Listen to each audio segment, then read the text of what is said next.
Why should the Chang flute complain about the willows? The spring wind does not reach the Yumen Pass. Xiefeng. The Central Plains region of China experiences 4 distinct seasons, giving rise to the saying, in the 5th and 6th 9-day periods after the winter solstice, one can see the willows along the river.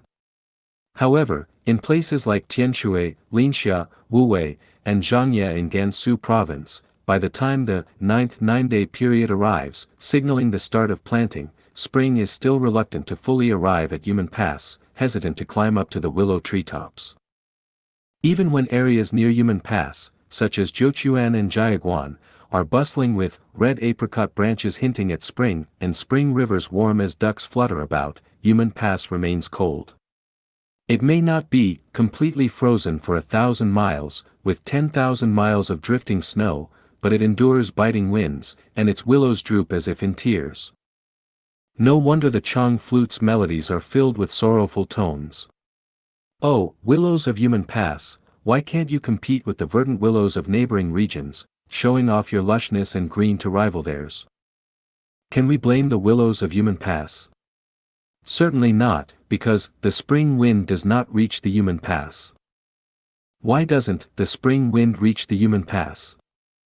Because Yumen Pass is plagued by fierce winds, relentless sandstorms, and unimpeded cold currents.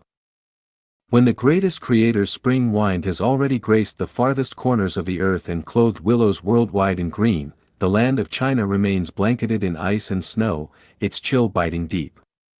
Can we blame the willows of China for failing to thrive? It seems not.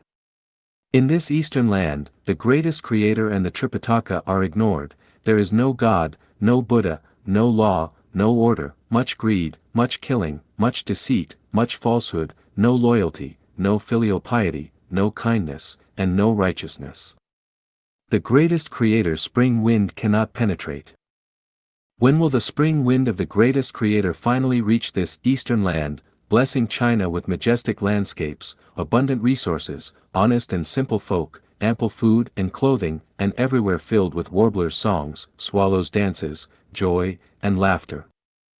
During the Cultural Revolution, a commemorative medallion of Chairman Mao bore the inscription on its reverse, "The spring wind has crossed the Yumen Pass."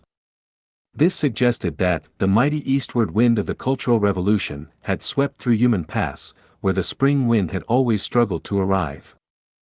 But this wind was not the gentle breeze that melts ice and snow or causes willows to sprout and turn green.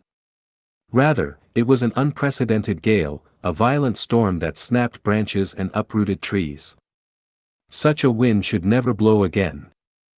On this land, fierce gales, storms, sinister winds, evil winds, wicked winds, and sandstorms often arise without warning. After each storm, the willows are often left uprooted, and the land's vitality is severely damaged. The truly alarming part is that these repeated storms have left deep imprints in people's subconscious. Habit has become second nature. Whenever the land grows desolate, people yearn for a storm, believing, to become rich, one must take risks. To change the status quo, they think a destructive storm is needed. Few wise and calm thinkers have devised solutions to address such challenges. Frozen, numb hands and feet should never be warmed directly with fire or boiling water. They must first be rubbed with ice or snow, then soaked in cold water to reduce numbness, and finally warmed with lukewarm water. Storms leave grass withered, chickens and dogs unsettled, wild beasts rampant, and bones piled in the wilderness. Should we still long for violent storms to sweep across the land of China? Gentle breezes and fine rains nurture without a sound, and the prosperity of all industries depends on the soul's nourishment. Every sage who enters Lifechanyuan, take a moment to reflect quietly, what kind of wind is blowing in Lifechanyuan?